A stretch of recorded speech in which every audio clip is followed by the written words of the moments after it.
Welcome to Whimsy Yarn. Today's story is The Moon's Ultimatum. Earth's fate hangs in the balance. So, let's dive in.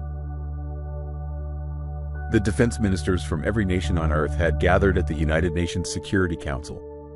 The room was charged with tension as the ministers exchanged anxious and suspicious glances. The discussion was centered on the proposition of launching a nuclear strike on the Ailes Crater on the Moon. The debate was fierce, with strong opinions on both sides.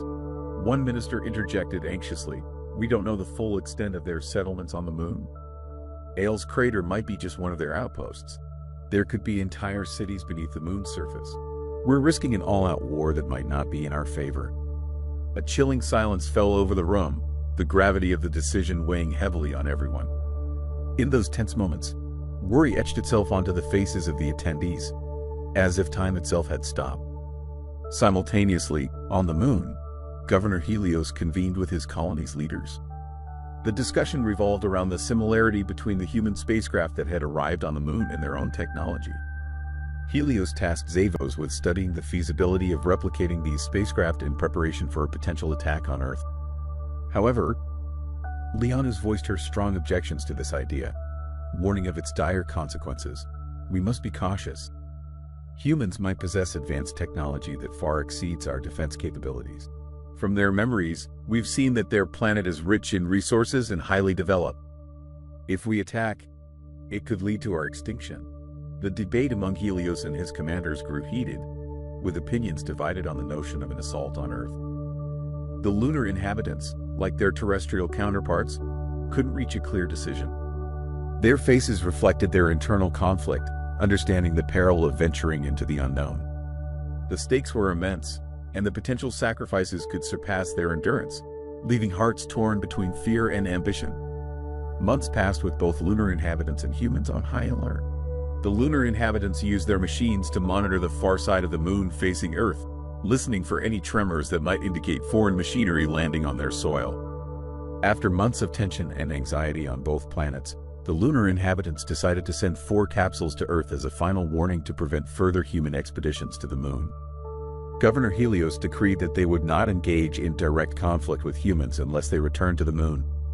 Meanwhile, on Earth, telescopes and satellites were trained on the Moon, searching for any signs of unusual activity. One day, the Earth Space Agency detected the launch of 4 capsules from the Moon heading toward Earth. The agency's director relayed the news to the world's leaders, suggesting that this could be the beginning of an attack by the lunar inhabitants. The debate reignited, with some leaders advocating for the destruction of the capsules before they entered Earth's atmosphere, fearing they might contain biological weapons or dangerous machinery. A young intern at the space agency, however, managed to analyze the vital signals coming from the capsules via satellite orbiting the Moon.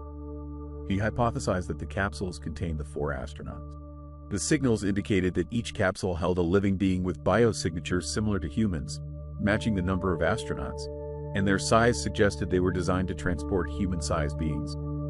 The space agency's director shared this crucial information with the global leaders, explaining the situation clearly.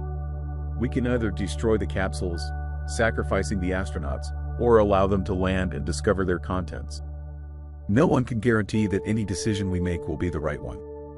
We must trust our instincts, either suspect the capsules hold great danger or see them as a means to bring the astronauts back to Earth, offering immense possibilities for peace and cooperation between humans and lunar inhabitants, something we failed to achieve on Earth."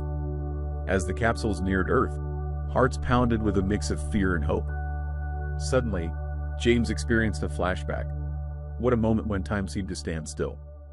"It's the first time I'm seeing Earth from here," he thought, smiling with joy. He remembered the initial moments they spent orbiting the Moon before landing, with Earth gleaming like a blue jewel. Rose, on the other hand, was overwhelmed with disbelief. "Oh my God, how did I get here?" she thought, recalling the awe and wonder they felt upon discovering the lunar settlement.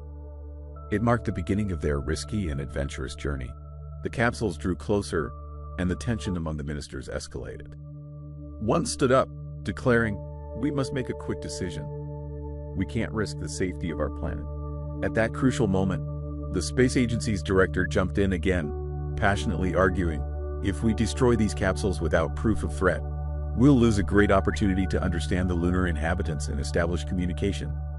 We must be brave and let them land. Who knows? They might carry the 4 astronauts who revealed this incredible secret to us. They sacrificed their lives for us. Will humanity make a bold and wise decision in this dire situation? What fate awaits the brave astronauts? Stay tuned for the next chapter to find out.